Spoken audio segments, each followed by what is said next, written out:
இப்போ நீர்நிலைகளுக்கு பட்டா வழங்கக்கூடாது. ஆனா நீர்நிலைக்கு பட்டா வழங்கியது யாருன்னு பாத்தீங்கன்னா இதே அரசு தான். கண்டிப்பா இதே அதிகாரிகள் கொடுத்துருக்காங்க. அந்த மக்கள் கிட்ட பட்டா இருக்கு. பட்டா வச்சுக்கிட்டு அந்த மக்கள் இன்னைக்கு துரத்தப்படுறாங்க. பரவலா எல்லா மக்களுமே வாழ்ற ஒரு ஏரியாவா அந்த ஏரியா இருக்கு. அப்ப இந்த ஏரியால வீடுகள் இடிக்கப்பட்டுச்சு. ஆனா இங்க பிரச்சனை வரப்போ திருமாவளவன் வரலாங்க. அதான் நீங்க சொல்லிட்டீங்களே, அந்த இடத்துல வந்து ஆதிக்குடி மக்கள் இல்ல, கலந்த கலவையா தான் இருக்காங்கன்ட்டு. அப்போ அவர் தான் வந்து இப்போ இருக்கக்கூடிய அரசியல் சூழ்நிலையில அவர் வந்து பாத்தீங்கன்னா தலித் தலைவர் அப்படின்ற அளவுக்கு நமக்கு ஓட்டு இல்ல. நமக்கு ஓட்டு இல்ல. ஆமா, ஏன் நம்ம அங்க போனோம்? நல்லா புரிஞ்சுக்கிங்க. சென்னையில 60-58% தான் ஓட்டு பதிவாச்சு. அந்த ஓட்டு போட்டவன் நீங்க பூத் லிஸ்ட் எடுத்து பாத்தீங்கன்னா உங்களுக்கு தெரியும் யார் ஓட்டு போட்டது. காசா கிரான்ஸ்ல இருந்து வந்தவன் எவனும் ஓட்டு போடல. ஹோட்டல்ல இருந்து இறங்கி வந்து எவனும் ஓட்டு போடல. பணக்காரன் எவனும் ஓட்டு போடல.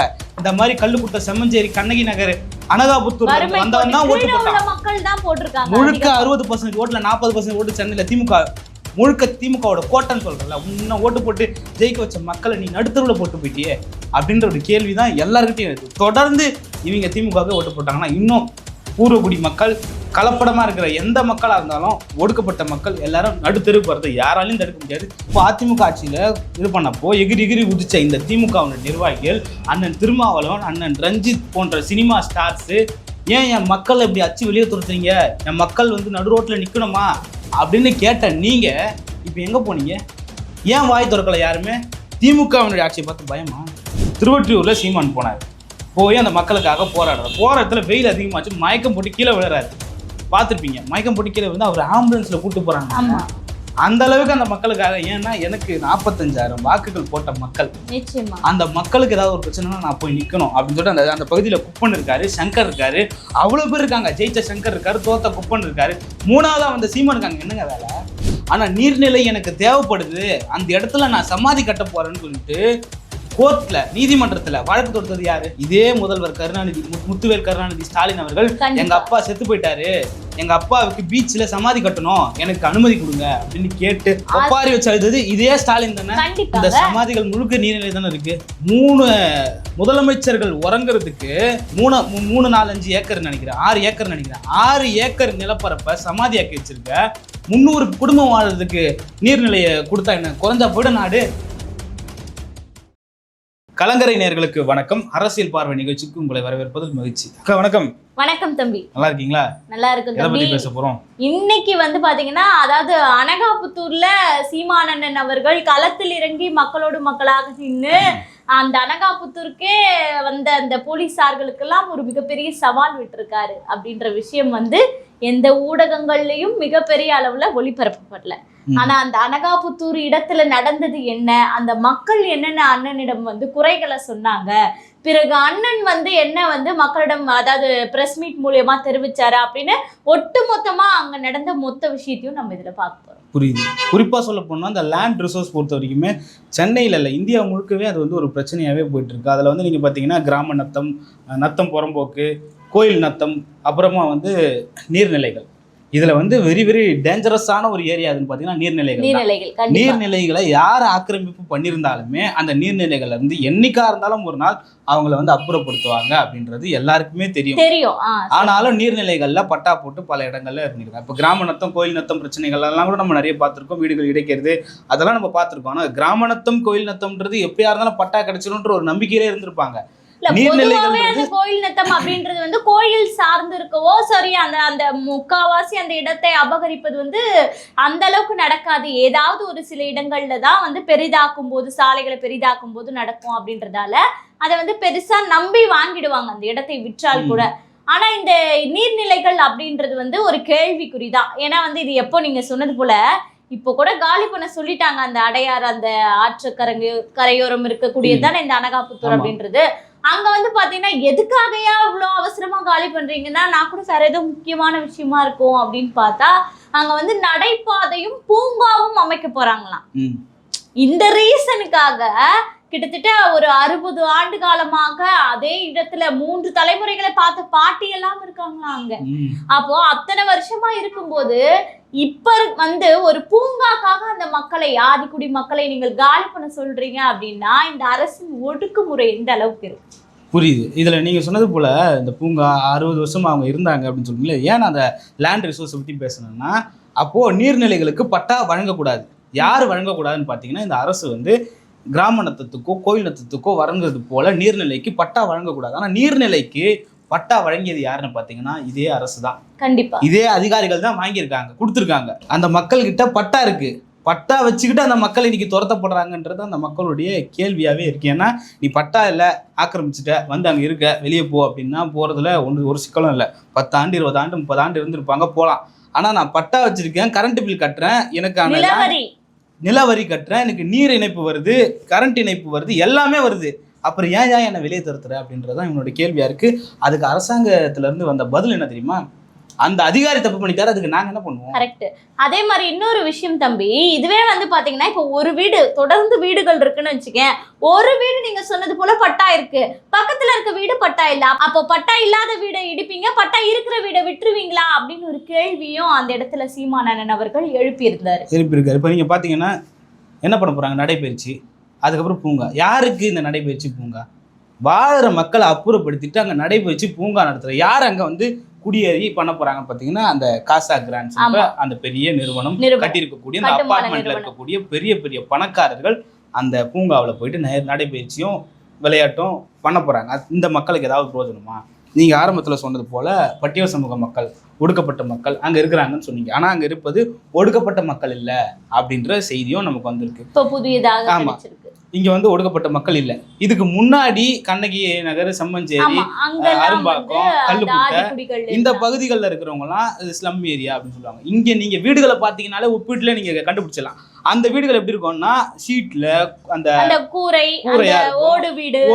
ஆனா இங்க நீங்க வீடு பாத்தீங்கன்னா பெரிய வீடு, மெத்த வீடு. இதுல இருந்து நீங்க பாத்தீங்கன்னாலே தெரிஞ்சலாம் இது வந்து ஒடுக்கப்பட்ட மக்கள், பட்டியல் சமூக மக்கள் வாழற ஏரியா. இது வந்து பரவலா எல்லா மக்களுமே வாழற ஒரு ஏரியாவா அந்த ஏரியா இருக்கு.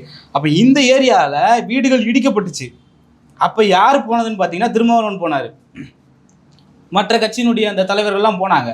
ஆனா இங்க பிரச்சனை வரப்போ திருமாவளவன் வரலாங்க. அதான் நீங்க சொல்லிட்டீங்களே, அந்த இடத்துல வந்து ஆதிக்குடி மக்கள் இல்ல, கலந்த கலவையா தான் இருக்காங்கன்ட்டு. அப்போ அவர் தான் வந்து இப்போ இருக்கக்கூடிய அரசியல் சூழ்நிலையில அவர் வந்து பாத்தீங்கன்னா தலித் தலைவர் அப்படின்ற அளவுக்கு அரசியல்வாதிகள் செய்வது ஓட்டு அரசியல் தானே. அதுவும் இப்ப இருக்கக்கூடிய ஆட்சியாளர்கள் ஒரு படி அதிகமாவே ஓட்டு அரசியல் செஞ்சுட்டு தான். நீங்க பாத்தீங்கன்னா அரும்பாக்கம், கல்லுக்குட்டை, செம்மஞ்சேரி இந்த பகுதிகளில் வீடுகளை இடிக்கிறப்போ அந்த மக்கள் வந்து வேற இடம் போறதுக்கு இடம் இல்லாம ரோட்ல நிப்பாங்க. அப்ப அந்த வீடு சுவரெல்லாம் இடிஞ்சு போனதை பாத்தீங்கன்னா, அப்ப நீங்க பாத்தீங்கன்னா அம்பேத்கரோட போட்டோ அங்க இருக்கும், அம்பேத்கரோட கொடி அங்க இருக்கும். அங்கிருந்து நீங்க பாக்குறப்போ மக்கள் வந்து அந்த பொருள் எல்லாம் கும்பலா குப்பையா கொட்டிட்டு அந்த இடத்துல உட்காந்து இரவு நீங்க பாத்தீங்கன்னா ஒரு போட்டோ ஒன்று எடுத்திருப்பாங்க. அந்த இரவு காட்சியில அந்த மக்கள், அம்பேத்கர், அந்த குப்பையில அந்த அந்த இடம் ஒரு பையன் கேட்கல, இது வரைக்கும் ஒருத்தன் கேட்கல ஏன்டா அவனுங்களை இடிக்கிற அப்படின்னு சொல்லிட்டு. அப்போ போனதும் சீமான் போனார், திருமாவளவன் போனார், திருமுருகன் காந்தி வரல. ஆனா இந்த இடத்துல நெஞ்ச தூக்கிட்டு வந்து ஏன் என் மக்களை வந்து இப்படி வெளியேற்றுறீங்க, இந்த அரசாங்கத்தை நான் வன்மையா கண்டிக்கிறேன் அப்படின்னு சொல்லிட்டு பேசுற திருமுருகன் காந்தி அன்னைக்கு கல்லுக்குட்டை, செம்மஞ்சேரி, கண்ணகி நகர் ஏன் போகல? கண்டிப்பா. அப்ப அந்த மக்கள் எப்படி போனாலும் பிரச்சனை இல்லை. இன்னொன்னு இருக்கக்கூடிய மக்களே என்ன கேக்குறாங்க அப்படின்னா, இப்ப நீங்க சொன்னது போல பட்டா வந்து கொடுத்துருக்காங்கன்னா அந்த அரசு அதிகாரிகள் செய்து தவறா இருக்கு அப்படின்னு சொன்னா முதல்ல அப்ப அந்த அரசு அதிகாரிகள் மேல வந்து நடவடிக்கை எடு. அப்ப எந்த அரசு இருந்தது? அப்ப அந்த அரசு இது முழுமையா பொறுப்பேற்றுக்கணும் அப்படின்ற ஒரு பேச்சு பேசுங்க. அது பேசுறது கூட தயங்குறீங்களே. அப்ப உங்க ஆட்சியில இருக்கக்கூடிய அதிகாரிகள் இருக்கும்போதுதான் அந்த அதிகாரிகள் இந்த வேலையை செஞ்சாங்களா அப்படின்னு ஒரு கேள்விக்குரிய வந்து மக்கள் கேட்கறாங்க அந்த இடத்துல. இந்த பக்கம் பாத்தீங்கன்னா இந்த மக்களுக்கெல்லாம் நீங்க வந்து பட்டாவே கிடையாது, லேண்டுக்கான எந்த டாக்குமெண்ட்டுமே கிடையாது. ஆனா 20 வருஷம் 30 வருஷம் இருந்துட்டாங்க. பூர்வகுடி மக்கள், சென்னையினுடைய ஆதிக்குடி மக்கள், பூர்வகுடி மக்கள் இதுதான். நீங்க பாத்தீங்கன்னா சென்னையே பறச்சேரி தான் சொல்லுவாங்க ஒரு காலத்துல. அப்படி இருந்த ஊர்ல இருக்கிற மக்களை கொஞ்சம் கொஞ்சமா ஓரம் தள்ளி அங்க இருந்து அப்புறப்படுத்தி வெளியேற்றிட்டாங்க. இப்போ இங்க வந்துட்டாங்க. நீங்க பாத்தீங்கன்னா வட சென்னை முழுக்க இருந்தது அவங்க. வட சென்னை முழுக்க இப்போ ஓரம் தள்ளி ஆத்தங்கரையோரம் இந்த கரையில இருந்து அந்த கரை, அந்த கரையில இருந்து இந்த கரைன்னு சொல்லி தள்ளி இப்போ அவங்க வந்து அந்த ஏதோ ஒரே வீட்டுல 100 பேர் 100 குடும்பம் வாழ்ற மாதிரி ஒரு இங்க இருந்து, அதாவது வந்து மெயின்ல இருந்து தூக்கிட்டு போய் அவுட்டர்ல தூக்கிட்டு போய் இந்த குப்பையை கொட்ட மாட்டோம் அந்த மாதிரி இங்க இருக்கிறவங்களை கூட்டிட்டு போயிட்டு சம்பந்தமே இல்லாம சிட்டிக்கு அவுட்டர்ல கொண்டு போய் தள்ளிடுறது, இதுதான் நடந்துட்டு. அப்படி வந்து இவங்களை போட்டாங்க. இப்போ நீங்க இவங்க எங்க கை வச்சிருக்காங்கன்னு பாத்தீங்கன்னா வேளச்சேரி, அடையாறு, இது வந்து கலவையா தமிழர்கள் கலவையா வாழற ஒரு பகுதி. அந்த பகுதியில போயிட்டு தமிழ்நாடு அரசு கை வச்சிருக்கு. அதிமுக ஆட்சியில ஒரு 5 இடத்துல இடிச்சிருப்பாங்க.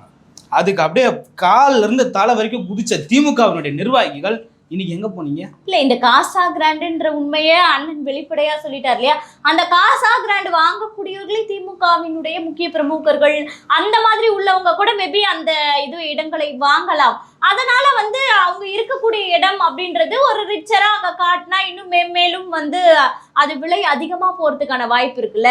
பணத்துக்காக தானே வந்து இவங்க ஆட்சியே செஞ்சுட்டு இருக்காங்க. அதுதான் இங்கேயும் வெளிப்படையா தெரியுது. அப்படி வருது. அதுல நீங்க பாத்தீங்கன்னா அப்போ அதிமுக ஆட்சியில இது பண்ணப்போ எகிரி குதிச்ச இந்த திமுக நிர்வாகிகள் அண்ணன் திருமாவளவன், அண்ணன் ரஞ்சித் போன்ற சினிமா ஸ்டார்ஸ் ஏன் என் மக்கள் இப்படி அச்சு வெளியே துரத்துறீங்க, என் மக்கள் வந்து நடு ரோட்ல நிக்கணுமா அப்படின்னு கேட்ட நீங்க இப்ப எங்க போனீங்க? ஏன் வாய் திறக்கல யாருமே? திமுகவினுடைய ஆட்சியை பார்த்து பயமா அப்படின்ற ஒரு கேள்வி வருது. இன்னொன்று பார்த்தீங்கன்னா காசா கிராண்ட்ஸ் எங்கே இருக்குது? அடையார் ஆத்தங்கரையோட நடுவில் இருக்குது. அடையார் ஆத்தங்கரையிலேருந்து 100-150 மீட்டருக்கு தொலைவில் தான் அனகாபுத்தூர்ன்ற அந்த குடியிருப்பு இருக்குது. அப்போ 150 மீட்டர் தூரத்தில் இருக்கிற அனகாபுத்தூரை இடிக்கணும்னா காசா கிராண்ட்ஸை ஏன் இடிக்கல? ஏன்னா அவங்க பணம் படைத்தவர்கள், வசதி வாய்ப்பு நிறைந்தவர்கள். காசா கிராண்ட்ஸுக்கு யார் விளம்பரம் பண்றீங்க? சிம்புல இருந்து நயன்தாரால இருந்து எல்லாருமே காசா கிராண்ட்ஸ் வாங்க. சென்னையே ஒரு பெரிய ஒரு என்ன சொல்றது, ஒரு சுதந்திரமான ஒரு இடமா அங்க இருக்கு. சென்னையே வந்து ஒரு ஹெவனா இருக்கு, நீங்க வந்து இங்க பாருங்க அப்படியெல்லாம் நீங்க சொல்றீங்க. படங்கள்ல எல்லாம் சொல்லுவாங்கல்ல, ஒரு 100 மீட்டர்ல ஒரு 100, அதாவது என்ன, ஒரு 100 அடி தோண்டினாலே தண்ணி 6 மாதிரி வரும். ஒரு 10 கிலோமீட்டர்ல ஏர்போர்ட் இருக்கு, ஒரு 2 கிலோமீட்டர்ல பஸ் ஸ்டாண்ட் இருக்கு, இப்படிலாம் விளம்பரம் பண்ணி விற்கிறாங்கல்ல. அதே டாக்டிக்ஸ் தான் இங்கேயும் வந்து ஒரு பூங்கா மாதிரி இந்த மாதிரிலாம் மாத்திட்டு இந்த இடமும் வந்து வருங்காலத்துல ஃபியூச்சர்ல நீங்க வாங்குறதை விட டபுள் மடங்கு ட்ரிபிள் மடங்கு விற்கிறதுக்கான வாய்ப்பு இருக்கு அப்படின்றத மடை மாற்றுவதற்கான முயற்சிக்கு அரசும் துணை போகுது அப்படின்றது தான் இங்க வந்து ஒரு கஷ்டமான ஒரு விஷயமா இருக்கு. இங்க ஒரு பொதுவான ஒரு விஷயத்தை இங்க சொல்ல வராங்க. ஒரு 1000 பேர் நல்லா இருக்கிறதுக்காக 1,00,000 பேர் கெட்டு போனா பரவாயில்ல, ஒரு 1000 பேர் நல்லா இருக்கிறதுக்காக 1,00,000 பேர் நடுத்தருன்னு என்ன பரவாயில்ல அப்படின்ற மாதிரி இங்க ஒரு விஷயத்த இவங்க பண்ணிட்டு வராங்க. சீமான் வந்து தொடர்ந்து எங்க நீங்க இடிக்கிறீங்களோ அங்க நான் நேர்ல வந்து போய் அந்த மக்களுக்கு ஆதரவா நிப்பேன் அப்படின்னு சொல்றாரு. இப்ப இந்த இடத்துல ஸ்டே வாங்கிருக்காங்களா இடிக்காம? இல்ல, இன்னும் ஸ்டே எல்லாம் எதுவும் வாங்கல. அதெல்லாம் வாய்ப்பு கிடையாது. நீங்க வந்து நான் சொல்றேன், நீர்நிலைகள்ல ஆக்கிரமிச்சு இடிக்கப்படும், எண்ணிக்கைதான் இடிக்கப்படும்ன்றது தான் இந்த இதோட இது சொல்றாங்க. திருவொற்றியூர்ல சீமான் போனார், போய் அந்த மக்களுக்காக போற இடத்துல வெயில் அதிகமாச்சு, மயக்கம் போட்டு கீழே விழுறாரு. பார்த்துருப்பீங்க, மயக்கம் போட்டு கீழே வந்து அவர் ஆம்புலன்ஸ்ல கூட்டு போறாங்க. அந்த அளவுக்கு அந்த மக்களுக்காக. ஏன்னா எனக்கு 45,000 வாக்குகள் போட்ட மக்கள், அந்த மக்களுக்கு ஏதாவது ஒரு பிரச்சனைனா நான் போய் நிக்கணும் அப்படின்னு சொல்லிட்டு அந்த பகுதியில குப்பன் இருக்காரு, சங்கர் இருக்காரு, அவ்வளவு பேர் இருக்காங்க. ஜெயிச்ச சங்கர் இருக்காரு, தோத்த குப்பன் இருக்காரு, 3வதா வந்த சீமான் இருக்காங்க. என்னங்க வேலை? இல்ல, இப்போ இந்த இடமே அனகாபுத்தூர்னே நீங்க எடுத்துக்கிட்டீங்கன்னா அங்க கிட்டத்தட்ட 750 வீடுகள் இருக்கு, 3500 குடும்பங்கள் வந்து வசிக்கிறாங்க அப்படின்னும் போது ஒரு பாட்டி ஒருத்தவங்க வந்து பேசியிருந்தாங்க. எங்க வீட்டுல வந்து 10 பேர் இருக்கோங்க, நான் வந்து சிறுவ சேர்த்த காசுல ஒரு வீட்டை கட்டிட்டோம், எப்படியோ அப்ப இருக்க விலைவாசிக்கு. இப்ப என்ன கூட்டிட்டு போய் ஒரு கோட்ரஸ் அலாட் பண்ணிட்டு ஒரு ரூம் வச்சு, ஒரு பெட்ரூம் வச்சு, ஒரு கிச்சன் வச்சு கொடுத்தனா அந்த 10 பேரும் நாங்க வந்து ஒருத்தர் ஒதுங்கிட்டு இருக்கிறோம்னா கணவன் மனைவி அப்படிலாம் இருப்பாங்கல்ல, அவங்களாம் எப்படி வாழ்வாங்க? கேள்வி இருக்கா இல்லையா? இப்ப நான் அன்னைய ரேட்ல நான் வந்து ஒரு 30 லட்சம் போட்டு கட்டியிருந்தேன்னா இன்னைக்கு நான் இதே வீடு கட்ட முடியுமா? அது கட்டுவதற்கு எனக்கு வருமானமும் இல்லை, வசதியும் இல்லை. அப்ப என்னுடைய வாழ்க்கை அவ்வளவுதானா, முடிஞ்சிடுச்சா அப்படின்ற மாதிரி ஒரு பயத்துல அண்ணனுடைய கையை பிடிச்சிட்டு அழுகுறாங்க.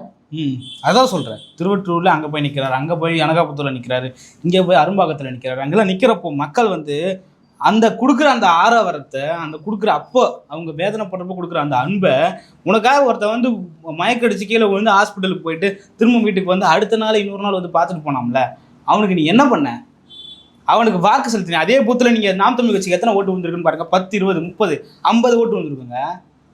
அப்போ உன்னுக்காக வந்து நிக்கிறவனுக்கு நீ வாக்கு போடாம திமுக ரெட்டலன்னு போட்டேன்னா நீ வெளியே வந்து நிக்கிறத எவன் தடுப்பான்? இல்ல, இனி மக்கள் உணர்ந்துட்டு தானே இருக்காங்க. அதுதான் வந்து மிகப்பெரிய வெற்றியாக நாம் தமிழருக்கு மாறிக்கொண்டிருக்கிறதுன்றது வந்து இன்னைக்கு வந்து எந்த ஊடகங்களும் பேசாம இருக்கலாம், ஆனால் சமூக வலைத்தளங்கள் அப்படின்ற ஒரு ஒற்றை செயலி வந்து இந்த உண்மையை எடுத்துரைச்சிட்டு தானே இருக்கு அப்படின்ற விஷயத்தை தான் நம்ம இந்த இடத்துல பார்க்கணும். நீங்க வந்து பாத்தீங்கன்னா வயசானவங்க கதறது, ஒரு 40-50 வயசு இருக்கிற ஒரு பெரியவங்க கதறது, இதெல்லாம் நீங்க பார்க்கலாம். ஆனால் ஒரு 30-35 வயசு இளைஞர்கள் அந்த ரோட்டில் அப்படி போய் கீழே விழுந்தது நீங்கள் போய் பார்த்தீங்களா? ஒரு அம்மா காவல்துறை நீங்கள் வச்சுருப்பாங்க, காவல்துறை வந்து கட்டை, கோணிப்பையில் கட்டை, கல், அந்த பொருட்கள்லாம் பாதுகாத்து வச்சுருக்காங்க. எதுக்கு? மக்கள் போராட்டத்தில் ஈடுபட்டு அவங்களை அடிக்கணும் அப்படின்றதுக்காக தாக்குதல் பண்றதுக்கு அப்படி வச்சிருக்காங்க. அப்போ ஒரு அம்மா போயிட்டு நீங்க வெளியே போங்க இழுத்துட்டு போய் தள்ளுறப்ப அந்த அம்மா ரோட்லயே அப்படியே விழுந்து பரல்றாங்க. அதை நம்ம பாக்குறப்போ நம்மளுடைய தாய் அந்த இடத்துல இருந்தா நம்ம எப்படி இருப்போம்? நம்மளோட வீட்டுல நம்மளோட ஊர்ல இருந்து நம்மளை அப்புறப்படுத்திட்டா நமக்கு என்ன தோணும்? அந்த இடத்துல விளையாடி இருப்போம், அந்த இடத்துல நம்ம நின்று இருப்போம், அந்த இடத்துல நின்று நம்ம தோழியோட பேசியிருப்போம், தோழனோட பேசியிருப்போம், அந்த இடத்துல நம்ம வேற ஏதாவது செஞ்சிருப்போம், நம்மளுடைய மெமரிஸ் அங்க இருக்கும், நம்மளுடைய ஞாபகங்கள் அங்க இருக்கும். இன்னொரு தடவை நீ அந்த இடத்துக்கே போக முடியாதுடா அப்படிங்கன்னா நாட்டுக்குள்ளே அகதியா அவங்க கண்டிப்பா அப்படின்ற ஒரு கேள்வி இருக்கு. அப்படிப்பட்ட ஒரு விஷயத்தை இந்த அரசாங்கம் அந்த மக்களுக்கு பண்ணுது. அந்த மக்களோட வயத்தறிச்சல் உங்களை சும்மா விடுமா அப்படின்ற ஒரு கேள்வி இருக்குல்ல. அதை தொடர்ந்து சீமான் வந்து அங்க இருக்கிற ஒரு கலெக்டர் வராரு, அவர்கிட்ட கேட்கறாரு, ஏங்க நீர்நிலைகளை ஆக்கிரமிச்சு கட்டக்கூடாது, தப்பு ஓகே தப்பு, பட்டா கொடுத்தது யாரு? மற்றவர்களும் ஒத்துக்கணும்ல. பட்டா கொடுத்தது யாரு? அதுதான் அரசு கொடுத்துச்சு. அப்ப நீ என்ன பண்ணணும்னா இதுக்கப்புறமா யாராவது நீர்நிலைகளை ஆக்கிரமிக்கிறாங்களா அவங்கள போயிட்டு நீ தடுக்கணும். ஆக்கிரமிச்சவனை இடிக்கிறேன்னு சொல்றது சரி கிடையாது. இது எந்த விதத்தில் தமிழ் நியாயம்னா மேலிடத்து உத்தரவு சார். அவங்களோட வார்த்தை அதிகபட்சமா என்ன இருக்கும்னு நினைக்கிறேன், மேலிடத்து உத்தரவு. யாருடைய கட்டுப்பாட்டுல இருக்காங்கன்றது தானே பேசு பொருளா இருக்கு. அதுவும் இன்னொரு கேள்வி, முக்கியமான கேள்வி சீமான் அண்ணன் அவர்கள் வச்சிருந்தாரு. என்னன்னா வள்ளுவர் கோட்டம் எங்க இருக்கு முதல்ல, அதை போய் இடுங்கயா முதல்ல, நான் வரேன் கூட வரேன். எங்கெங்க வந்து ஏரி பகுதிகள் எல்லாம் ஆக்கிரமிச்சிருக்காங்களோ நான் வந்து காட்டுறேன், அந்த இடங்கள் எல்லாம் இடிக்க தயாரா அப்படின்னு சொல்லிட்டு ஒரு அரசியல் கட்சி தலைவர் வந்து சவால் விடுறாரு. அப்படின்னா உங்களுடைய ஆட்சி வெட்கப்படக்கூடிய இடத்துல தானே இருக்கு.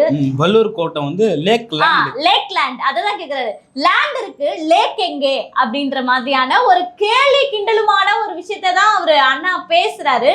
சிரிக்கவும் செய்யறாரு. அந்த இடத்துல சிரிச்ச போது கூட என்ன சொல்றாருன்னா, எங்களுடைய வலி வேதனைகளை கண்ணீர் மல்கி உங்களுக்கு எடுத்துரைச்சா உரைக்கல, இப்படி இந்த அளவுக்கு கேவலமா நாங்க இருக்கோம் அப்படின்றத சிரிப்பால வெளிப்படுத்தினாவது கொஞ்சமாவது குத்துதா அப்படின்றதுக்காக தான் இப்படி நான் என்னுடைய சிரிப்பின் மூலமா இதை வெளிப்படுத்துறேன் அப்படின்ற வார்த்தைகளையும் வந்து அந்த இடத்துல பதிவு பண்ணிருக்கேன். அங்க மட்டும் சொல்லல, ஏற்கனவே வள்ளூர் கோட்டத்துல ஒரு போராட்டம் நடந்தது. அங்கேயே அவர் சொல்லிட்டாரு, நான் வந்து உலகுக்கே வந்து பாட்டு பாடினாரு நம்ம வள்ளுவர், நீரின்றி அமையாது உலகம் பாடினாரு. ஆனா அந்த வள்ளுவருக்கே வந்து நீர்நிலையில தான் மண்டபம் கட்ட வேண்டிய அவசியம் வந்தது. அப்படின்னு அதே மாதிரி நம்ம அறிவாலயம் எங்க இருக்கு, அதை இடிங்க, உங்க ஆட்சி தானே, உங்க ஆட்சி உங்க ஆட்சியாளர்களால் கட்டப்பட்ட விஷயம் தானே அது. அப்ப தவறு உங்க மேல தானே. அப்ப இந்த தவறை ஒப்புக்கொண்டு அரசாங்கம் அதை இடிப்பதற்கு திராணி இருக்கா அப்படின்றது நாம் தமிழ் கட்சியின் தம்பிகளாக இருக்கட்டும், அண்ணனாக இருக்கட்டும், எல்லாருமே கேள்வி கேட்கிறாங்கல்ல. சட்டம் வந்து சாமானியனுக்கும் ஒரே சட்டம் தான், முதலமைச்சருக்கும் ஒரே சட்டம் தான் அப்படின்னு இருக்கிறப்பதான் இந்த நாடு சுதந்திர நாடாகவே இருக்க முடியும். இன்று வரை நீ சொன்ன இந்த விஷயம் வந்து படங்கள்ல மட்டும்தான் இருக்கு அப்படிதான் இருக்கு. ஃபண்டமெண்டல் ரைட்ஸ்ன்றது ஒட்டுமொத்த மக்களுக்குமே கொடுக்கணும். அதாவது உணவு, உடை, இருப்பிடம், கல்வி, இதை வந்து கொடுக்கணும். இதுதான் வெள்ளைக்காரன் நம்ம கிட்ட நாட்டை கொடுத்துட்டு போறப்போ சொன்னது இதுதான். இந்த அரசியல்வாதிகள் இதை மக்கள் எல்லாருக்குமே தருவீங்கன்னு சொன்னா நான் இந்த நாட்டை மக்கள் கிட்ட விட்டு போறேன் அப்படின்னு சொல்லிட்டு சொன்னா இந்த நாடு என்ன பண்ணுதுன்னு பாத்தீங்கன்னா ஃபண்டமெண்டல் ரைட்ஸே கொடுக்காம இந்த நாட்டுடைய மக்களை குடியேற்றுறது, நாட்டுடைய மக்களை வச்சிருக்கீங்க, எவ்வளவு அவமானகரமான விஷயம். நிச்சயமாக இதையெல்லாம் பேசுவதற்கோ மக்களிடம் கொண்டு சேர்ப்பதற்கோ எந்த மெயின் ஸ்ட்ரீம் மீடியாஸும் இதை நடவடிக்கை எடுக்கிறதுக்கு ஒரு உறுதியா இல்ல. ஏன்னா அவங்களுக்கு அதுல இருந்து ஒரு பங்கு போயிடுது. அதாவது ஆட்சியாளர்களுக்கு ஃபேவரட்டா பேசணும் அப்படின்றதுக்கான அந்த பார்ட்டியில நம்ம பார்த்துருக்கோம், பத்திரிகையாளர் பார்ட்டி. நம்மளும் பத்திரிகையாளர் தான், எந்த நோட்டீஸும் எனக்குலாம் வரல பார்ட்டிக்கு. அந்த மாதிரி வந்து யார் யாரெல்லாம் ஒத்து ஊதுறாங்களோ அவங்களுக்குலாம் வந்து இந்த மாதிரி வந்து போயிட்டு தான் இருக்கு விஷயங்கள். அதனால வந்து மக்கள் வந்து கண் மறைக்கப்படுது அப்படின்றது தான் விஷயம். புரியுது. சீமான் அவர்கள் வந்து இதை பேசுறப்போ ஒரு விஷயத்த தெளிவா சொன்னாரு. நீர்நிலைகளை யார் ஆக்கிரமிச்சது? மக்கள் ஆக்கிரமிச்சாங்க. அந்த கரையோரம் இருக்கிற மக்களோ இல்லை எங்கிருந்து வந்த ஒரு மக்களோ ஆக்கிரமிச்சாங்க. 60 ஆண்டுகளா இருக்காங்க. ஆனா நீர்நிலை எனக்கு தேவைப்படுது, அந்த இடத்துல நான் சமாதி கட்ட போறேன்னு சொல்லிட்டு கோர்ட்ல, நீதிமன்றத்துல வழக்கு தொடுத்தது யாரு? இதே முதல்வர் கருணாநிதி, முத்துவேல் கருணாநிதி ஸ்டாலின் அவர்கள், எங்க அப்பா செத்து போயிட்டாரு, எங்க அப்பாவுக்கு பீச்ல சமாதி கட்டணும், எனக்கு அனுமதி கொடுங்க அப்படின்னு கேட்டு ஒப்பாரி வச்சு அழுதது இதே ஸ்டாலின் தானே. கண்டிப்பா. இதே ஆஸ்திரேலியாவுக்கு அடுத்தபடியா கடற்கரையில வந்து இந்தியாவிலே நம்ம 2வது இடத்துல இருக்கோம். அப்ப அந்த அழகையே வந்து சீர்குலைக்கக்கூடிய வகையில தானே இதுவரை ஆண்ட திராவிட கட்சிகள் அதை சமாதியா மாத்தி வச்சிருக்காங்க. இந்த சமாதிகள் முழுக்க நீர்நிலை தானே இருக்கு. 3 முதலமைச்சர்கள் உறங்குறதுக்கு 3, 4, 5 ஏக்கர் நினைக்கிறேன், 6 ஏக்கர் நினைக்கிறேன், 6 ஏக்கர் நிலப்பரப்பை சமாதியாக்கி வச்சிருக்க. 300 குடும்பம் வாழ்றதுக்கு நீர்நிலையை கொடுத்தா என்ன குறைஞ்சா போயிட நாடு? இல்ல அப்படி நீ நீர்நிலையை ஆக்கிரமிச்சவங்களை எடுத்துட்டு அங்க என்ன நீ நீர் போறதுக்கான தூர்வார் பண்ண? அதுக்காக தான் நாம் தமிழ் கட்சியின் சார்பாக தம்பிகளாக இருக்கட்டும், அண்ணாக இருக்கட்டும், ஆதங்கப்படக்கூடிய விஷயம் அதுதான். சரி நீ காலி பண்ற, இந்த இடத்துல இருந்து காலி பண்ணா அந்த ஆற்று அந்த அப்ப கூட நீ எடுத்துக்கிய, அந்த ஆறு என்ன நல்லாரா? சாக்கடை, கூவம், இருக்கக்கூடிய நல்ல ஆத்தை எல்லாமே கூவம் ஆத்தா மாதிரி வச்சிருக்கீங்க. இந்த மாதிரி இருக்கக்கூடிய தமிழ்நாட்டுல அதை கூட நீங்க ஏதோ தூர்வாரி அந்த நல்ல சுத்த நீரா மாற்ற போறோம் அப்படின்னு ஏதாவது பண்ணீங்க அப்படின்னாலும் ஏதாவது சப்போர்ட் பண்ணலாம். நடைபாதைக்கும் பூங்காக்கும் மக்களுடைய வாழ்வாதாரத்தையும் நீங்க ஒடுக்குறீங்கன்னா அப்ப இவங்க என்ன மன்னர் ஆட்சி அப்படின்னு சொல்லிட்டு நம்ம விஜய் அண்ணா அவர்கள் பேசியிருந்தார்ல, அதுதான் நடக்குதா அப்படின்றது ஒரு கேள்விக்குரிய. இன்னொன்னு பாத்தீங்கன்னா, ஸ்டாலின் அவங்க அப்பாவுக்கு இடம் கேட்டாரு. மத்திய அரசு கொடுக்குது, கடலுக்கு நடுவுல பேனா வைக்கலாம் அப்படி சொல்லுது. அப்ப கடல் நீர்நிலை இல்லையா? கடவுள் நடுவுல நினைவு சின்னமா என்ன வேணா வைப்பீங்களா? மக்கள் வாழறதுக்குன்னு இது நாடு, நினைவு சின்னங்கள் இருக்கிறதுக்கான நாடா இது அப்படின்ற ஒரு கேள்வியும் இருக்கு. இன்னொன்று நீங்க பாத்தீங்கன்னா, மக்களை இப்போ அகற்றணும். இப்ப பேசுறது இல்லையே, வச்சா உடைப்பன் என்னைக்கு சீமான் அவர்கள் சொன்னாரோ அன்னையில இருந்து இன்ன வரைக்கும் வாய் திறக்கிறது இல்லையே. என்ன ஆச்சு பேனா செல அப்படின்னு நிறைய பேரும் கேள்வியும் கேட்டுட்டாங்க. மக்களை இப்ப அங்கிருந்து அகற்றணும் அப்படின்னா இவங்க போடுற பிளான் என்ன தெரியுமா? முதல்ல அங்க குப்பையை கொட்டுவாங்க, கரண்ட் இணைப்பை தடுத்து நிறுத்துவாங்க, தண்ணியை தடுத்து நிறுத்துவாங்க, நோட்டீஸ் விட்டுவாங்க. இப்போ கடைசியாக நாங்கள் நம்ம வளைகுலியிலேருந்து நம்ம இங்கே அம்பத்தூர் பகுதியில் ஒரு நீர்நிலை ஆக்கிரமிச்சாங்கன்னு சொல்லிட்டு ஒரு 100-150 வீடு, அந்த வீடை நம்ம நேராக போய் எடுத்துகிட்டு வந்தோம். அந்த இடத்துல பார்த்தீங்கன்னா அவன் என்னமோ குற்றம் செஞ்சது போல அவன் வீட்டில் போஸ்டர் ஓட்டுறாங்க. அங்கே ஒரு A4 சீட்டில் நீங்க இருக்கும் வீடு ஆக்கிரமிக்கப்பட்டு கட்டப்பட்ட வீடு, இந்த வீட்டுல இருந்து நீங்க வெளியேறலன்னா இந்த வீடு இடிக்கப்படும், அதுல இருக்கிற பொருட்களும் நீங்க எடுத்துட்டு போயிடணும், நாங்க இடிக்கிறப்ப அந்த பொருட்கள் நீங்க கேட்கக்கூடாது, இருக்கக்கூடாது, நாங்க புல்டோசர் நேரா இடிச்சிருவோம் அப்படின்னு சொல்றாங்க. அதை பார்த்துட்டு 3 பேர் தற்கொலை பண்ணி இறந்து போனான். இவனுக்கு எவ்வளவு பணம் கொடுப்ப? எவ்வளவு பணம் கொடுப்பான்? 3 பேரோட உயிர் போச்சு. ஏன் தெரியுமா? கஷ்டப்பட்டு கல்லு உடைச்சி மூட்டை தூக்கி சிமெண்ட் தூக்கி 5-10 வாங்கி பிள்ளைங்களை படிக்க வச்சு கட்டின அந்த வீட்டை நீ ஒரே நிமிஷத்துல ஆக்கிரமிச்சுட்டு இடிச்சிடுவேன் அப்படின்னா உங்க அப்பா சமாதி இடிச்ச சும்மா இருப்பியா? இல்ல, நிச்சயமா இதே அப்பா முதல்வர் அவர்களே இப்ப 60 லட்சம் 70 லட்சம் போட்டு கட்டி வச்சிருந்தாங்கல்ல அந்த பில்டிங்க, அந்த இழப்பீடை நான் உங்களுக்கு தரேன், நீங்க வேற ஒரு இடமும் தரேன், அங்க போய் கட்டிக்கோங்கன்னு சொல்றதுக்கு திராணி இருக்கா? அதெல்லாம் ஒரு நல்ல ஆட்சியாளர்களுடைய இழப்பீடு தரதுக்கு நீங்க யாரு? 5 ஆண்டுகள் ஆண்டுட்டு நீங்க அடுத்து இன்னொரு 5 ஆண்டு வேற ஆளு கொடுக்க போறீங்க. நீங்க இழப்பீடெல்லாம் ஒன்றும் தர தேவையில்ல. இருக்கிற வீட்டை உன்னை யார் இடிக்க சொல்றது? நீர்நிலைகள் ஆக்கிரமிப்பு இன்னொரு புதுசா ஆக்கிரமிக்காம நாங்க விடுவோம் அப்படின்னு தரதுக்கு இந்த அரசு உறுதி தருமா? காசா கிராண்ட்ஸ் ஆக்கிரமிச்சு நடு ஆத்துல கட்டியிருக்காங்க. அதை கேட்கறதுக்கு அதை கேட்கறது கூட இல்ல, உத்தரவிடுமா அப்படின்ற ஒரு கேள்வி. அதுக்கு அனுமதி கொடுத்தது அரசு. அதே போல நீர்நிலைகள் இருக்கக்கூடிய தண்ணிகளை லட்சக்கணக்குல, ஒரு நாளைக்கு லட்ச லிட்டர் கணக்குல இந்த குடிநீர் ஆவணங்கள்லாம் எடுத்துட்டு போய் அதை குடிநீரா மாத்தி விற்கிறாங்க. அதை கேட்கறதுக்கு இந்த அரசுக்கு இருக்கா? எதுவுமே கிடையாது. ஆனா மக்கள், ஏழை மக்கள் அந்த இடத்துல இருக்கக்கூடாது. நீங்க இதுக்கு முன்னாடி பாத்தீங்கன்னா திருவொற்றியூர் பகுதியிலோ வேற ஏதோ ஒரு பகுதியில ஒரு மார்வாடி பெரிய ஹோட்டல் வச்சிருக்காரு, பெரிய மாளிகை கட்டி வச்சிருக்காரு. அந்த மாளிகைக்கு டிஸ்டர்பன்ஸா இருக்குன்னு சொல்லிட்டு அவர் கேஸ் போடுறாரு. இந்த மாதிரி இந்த இடத்துல நீர்நிலைகள் இருக்கு, இந்த இடத்துல மக்கள் குடியேறி இருக்காங்க, அந்த நீர்நிலைகளை நீங்க காலி பண்ணுங்க அப்படின்னு சொல்லிட்டு கேஸ் போடுறாரு. அந்த மார்வாடி கொடுத்த கேஸை வாங்கிட்ட அந்த அரசு அதுக்காக போய் அதை அடிக்குது. அப்ப அந்த மார்வாடி கிட்ட எவ்வளவு கமிஷன் வாங்கிருப்ப? நிச்சயமா அந்த மார்வாடியும் அதே இடத்துல தானே இருக்காரு, அதே நீர்நிலையில தானே இருக்காரு. நல்லா புரிஞ்சுக்கிங்க. சென்னையில 60-58% தான் ஓட்டு பதிவாச்சு. அந்த ஓட்டு போட்டவன் நீங்க பூத் லிஸ்ட் எடுத்து பாத்தீங்கன்னா உங்களுக்கு தெரியும் யார் ஓட்டு போட்டது. காசா கிராண்ட்ஸ்ல இருந்து வந்தவன் எவனும் ஓட்டு போடல, ஹோட்டல்ல இருந்து இறங்கி எவனும் ஓட்டு போடல, பணக்காரன் எவனும் ஓட்டு போடல.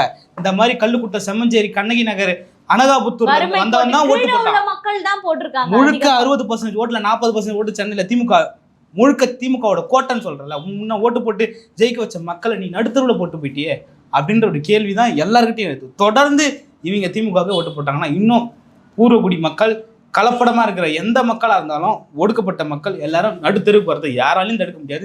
திமுக நீங்க ஓட்டு போட்டீங்கன்னா அதான் நடக்கும் அப்படின்றதான் வெளிப்படையா தெரியுது. அதிமுக மக்கள் உணர்வாங்க. ஆனா நம்ம சொல்றது போல ஊடகங்கள் இதை சொல்றது கிடையாது. இப்போ படிச்சவங்க போனை வச்சுட்டு பாத்துட்டு இருக்காங்க, இந்த விவரம் இல்லாதவங்க எதை வச்சு பார்ப்பாங்க அப்படின்ற ஒரு கேள்வி இருக்குல்ல. அப்ப இங்க மாற்றம் முதல்ல ஊடகங்களிடம் இருந்துதான் தொடங்கணும். அதன் பிறகுதான் ஆட்சியாளர்களுக்கு அது மாறும், அதன் பிறகுதான் மக்களுக்கு அது கடத்தப்படும் அப்படின்றதுதான் நம்ம பேசு பொருளா இந்த இடத்துல பார்க்க வேண்டியதா இருக்கு. புரியுது. பல்வேறு அரசியல் கருத்துக்களை பகிர்ந்து கொண்டோம். மற்றும் ஒரு காலம் சந்திப்போம். நன்றி.